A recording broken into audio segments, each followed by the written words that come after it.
विद्येश्वर संहिता दूसरा अध्याय ब्रह्मा विष्णु युद्ध की कथा एवं लिंग पूजन का महत्व। संत कुमार जी ने पूछा, हे नंदिकेश्वर, पूर्व काल में उत्पन्न हुए लिंग बेर अर्थात मूर्ति की उत्पत्ति के संबंध में आप हमें विस्तार से बताइए। नंदिकेश्वर बोले, पूर्व काल में श्री विष्णु अपनी पत्नी श्री लक्ष्मी जी के साथ शेष शैया पर शयन कर रहे थे। तब एक बार ब्रह्मा जी वहां पहुंचे और विष्णु जी को पुत्र कहकर पुकारने लगे।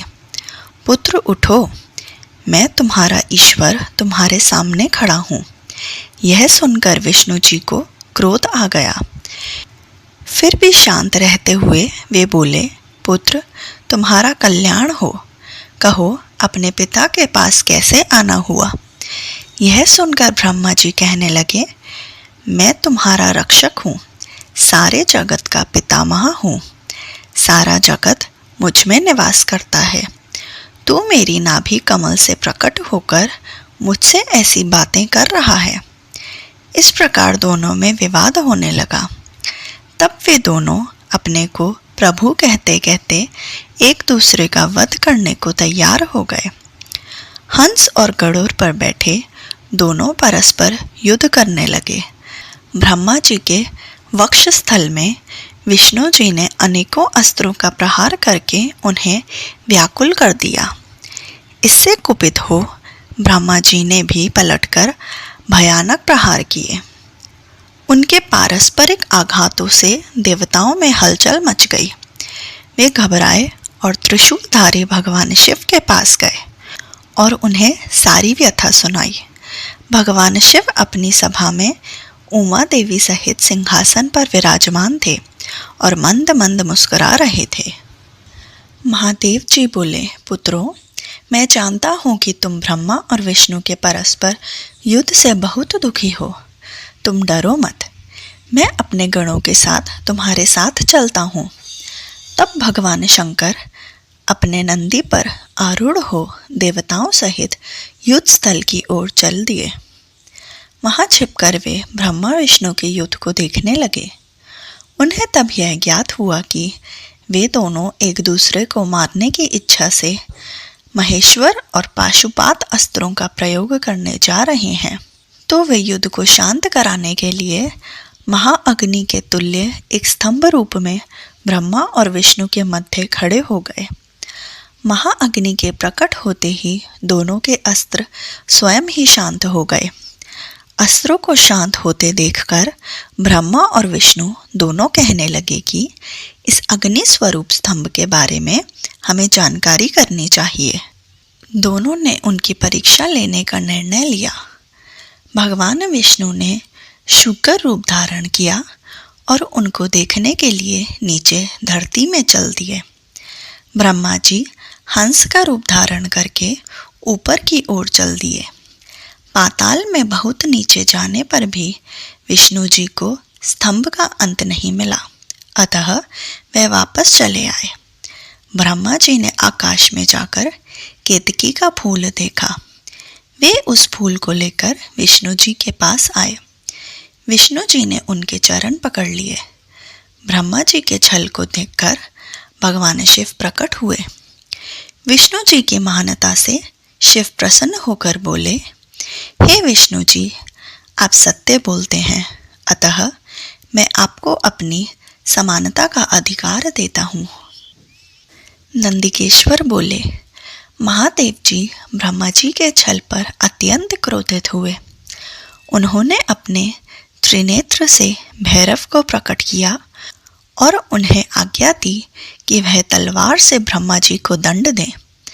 आज्ञा पाते ही भैरव ने ब्रह्मा जी के बाल पकड़ लिए और उनका 5वां सिर काट दिया।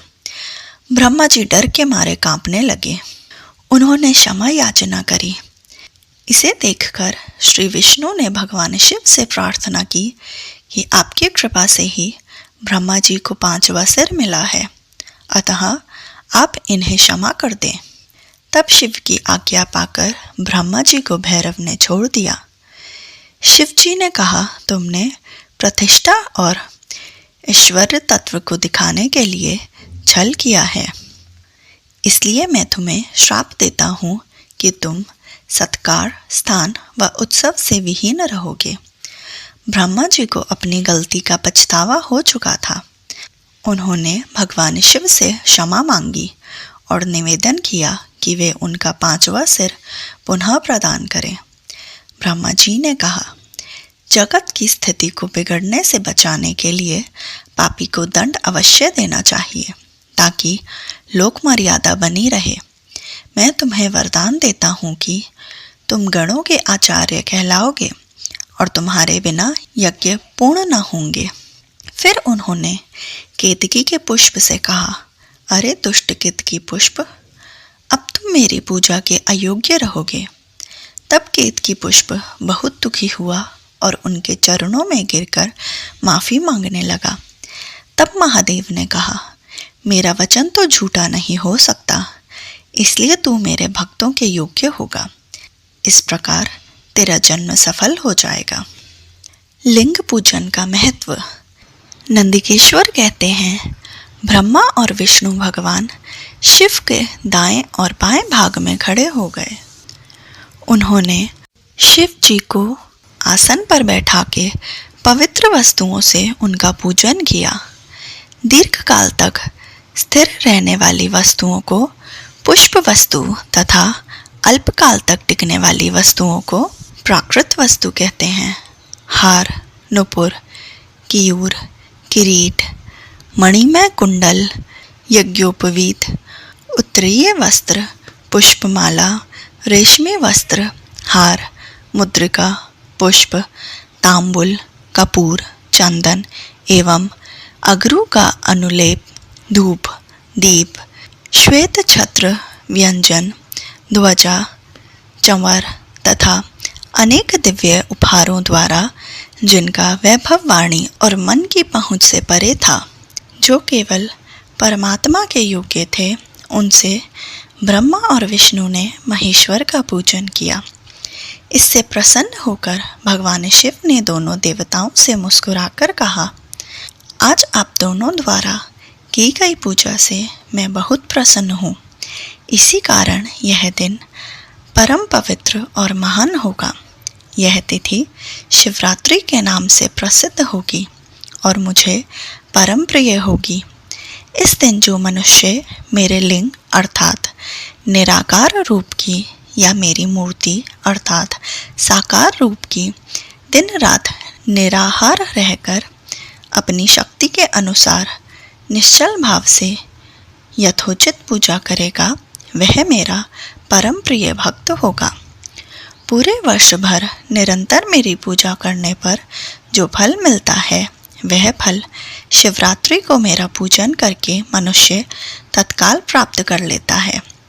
जैसे पूर्ण चंद्रमा का उदय समुद्र की वृद्धि का अवसर है, उसी प्रकार शिवरात्रि की तिथि मेरे धर्म की वृद्धि का समय है। इस तिथि को मेरी स्थापना का मंगलमय उत्सव होना चाहिए। मैं मार्गशीर्ष मास में आर्द्रा नक्षत्र से युक्त पूर्णमासी या प्रतिपदा को ज्योतिर्मय स्तंभ के रूप में प्रकट हुआ था। इस दिन जो भी मनुष्य पार्वती सहित मेरा दर्शन करता है अथवा मेरी मूर्ति या लिंग की झांकी निकालता है, वह मेरे लिए कार्तिकेय से भी अधिक प्रिय है। इस शुभ दिन मेरे दर्शन मात्र से पूरा फल प्राप्त होता है। यदि दर्शन के साथ मेरा पूजन भी किया जाए तो इतना अधिक फल प्राप्त होता है कि वाणी द्वारा इसका वर्णन नहीं किया जा सकता। लिंग के रूप में प्रकट होकर मैं बहुत बड़ा हो गया था, अतः लिंग के कारण यह भूतल लिंग स्थान के नाम से प्रसिद्ध हुआ। जगत के लोग इसका दर्शन और पूजन कर सकें, इसके लिए यह अनादि और अनंत ज्योति स्तंभ अथवा ज्योतिर्मय लिंग अत्यंत छोटा हो जाएगा। यह लिंग सब प्रकार के भोग सुलभ कराने वाला तथा भोग और मोक्ष का एकमात्र साधन है। इसका दर्शन, स्पर्श और ध्यान प्राणियों को जन्म और मृत्यु के कष्ट से छुड़ाने वाला है। शिवलिंग के यहाँ प्रकट होने के कारण यह स्थान अरुणाचल नाम से प्रसिद्ध होगा तथा यहाँ बड़े बड़े तीर्थ प्रकट होंगे। इस स्थान पर रहने या मरने से जीवों को मोक्ष प्राप्त होगा। मेरे 2 रूप हैं, साकार और निराकार। पहले मैं स्तंभ के रूप में प्रकट हुआ, फिर अपने साक्षात रूप में ब्रह्म भाव मेरा निराकार रूप है तथा महेश्वर भाव मेरा साक्षात रूप है। ये दोनों ही मेरे सिद्ध रूप हैं। मैं ही परब्रह्म परमात्मा हूँ। जीवों पर अनुग्रह करना मेरा कार्य है। मैं जगत की वृद्धि करने वाला होने के कारण ब्रह्म कहलाता हूँ। सर्वत्र स्थित होने के कारण मैं ही सबकी आत्मा हूँ। सर्ग से लेकर अनुग्रह तक जो जगत संबंधी 5 कृत्य हैं वे सदा ही मेरे हैं।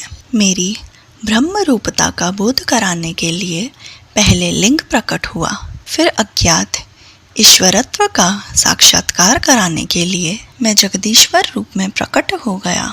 मेरा सकल रूप मेरे ईशत्व का और निष्कल रूप मेरे ब्रह्म स्वरूप का बोध कराता है। मेरा लिंग मेरा स्वरूप है और मेरे सामीप्य की प्राप्ति कराने वाला है। मेरे लिंग की स्थापना करने वाले मेरे उपासक को मेरी समानता की प्राप्ति हो जाती है तथा मेरे स्थान एकत्व का अनुभव करता हुआ संसार सागर से मुक्त हो जाता है।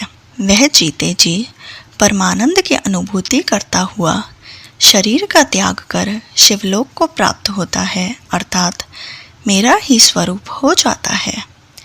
मूर्ति की स्थापना लिंग की अपेक्षा गौड़ है। यह उन भक्तों के लिए है जो शिव तत्व के अनुशीलन में सक्षम नहीं है।